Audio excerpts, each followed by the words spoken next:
नमस्ते दीदी। नमस्ते। दीदी एक सवाल जो जवाब तव्हांखां पुछणो आहे। हाँ। त सब माण्हू चवंदा आहिनि कि परमात्मा सर्वव्यापक आहे, मतलब हर हंधि आहे। हाँ। त तव्हां ॿुधाईंदा कि परमात्मा सर्वव्यापक आहे कि कोन्हे, कीअं आहे मतलब? ॾिसो, परमात्मा सर्वव्यापी न आहे।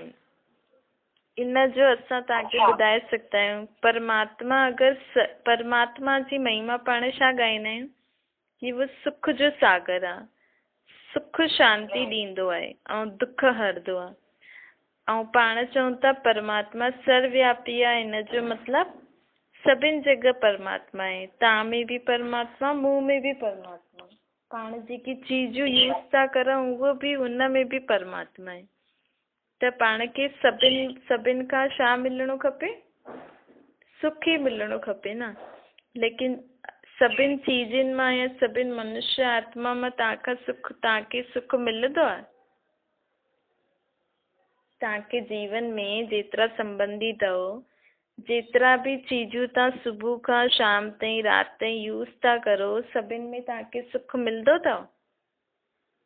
हा न त दुख मिलंदी आहे पर सुख कोन्हे।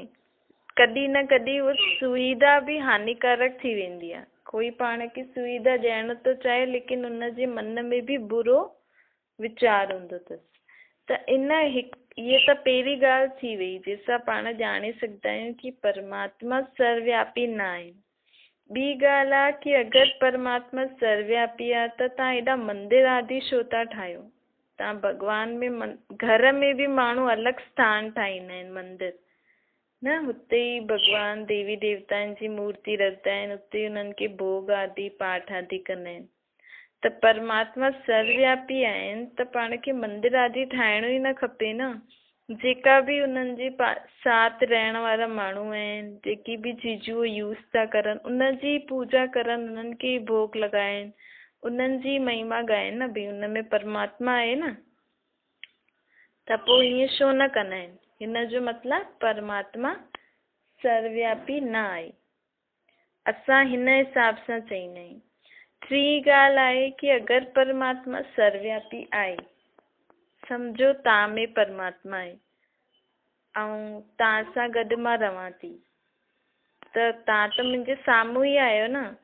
त तव्हांखे मां भॻवानु सम्झी करे पंहिंजे मन जी ॻाल्हि चवां त मां तव्हांखे घंटा वॼाए करे छो थी सॾु करां?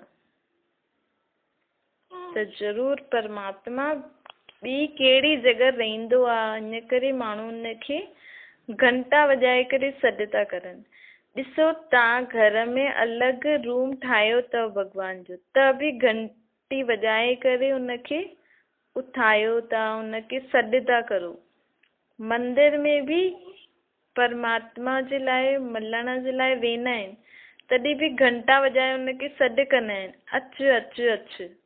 हिन जो मतिलबु मंदिर में बि परमात्मा न आहे न। चईंदा छा आहियूं? ईअं चईंदा न, आओ आओ आओ, हे भॻवान अचु। त मतिलबु पाण मंदिर ऐं इहे जेका घर में ठाहे रखिया आहिनि, इहे हिकु अलॻि स्थान ठाहे रखियो आहे जिते पाण परमात्मा खे सॾु कंदा आहियूं, उन्हनि सां मन जी ॻाल्हियूं कंदा आहियूं। लेकिन हिन जो यथार्थ अर्थ माण्हू नथा सम्झनि। चवनि था परमात्मा सर्वव्यापी आहिनि ऐं उन्हनि जे लाइ अलॻि अलॻि जॻहियूं था ठाहिनि, उन्हनि खे सॾु था करनि। त इहे पाण खे अर्थ सम्झणो खपे कि परमात्मा रहण वारो मथे आहे। ऐं इशारो छा कंदा आहिनि? कंहिंखां बि पुछो त भॻवानु मथे रहंदो आहे, पोइ चईंदा आहिनि परमात्मा सर्वव्यापी आहे। ॿ ॻाल्हियूं थी वई न। त हाणे बि जेको पाण मुख सां चऊं था उनखे सम्झी करे चऊं। भई असां चऊं छा था? माण्हू त चईंदा आहिनि, कई माण्हू चईंदा आहिनि कि अरे सभु ईअं ई चईंदा आहिनि, असां कोई महान थोरी आहियूं, असां बि सभिनि सां गॾु हलंदासीं।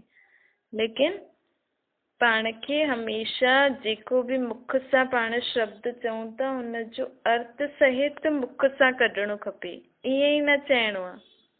ठीकु आहे?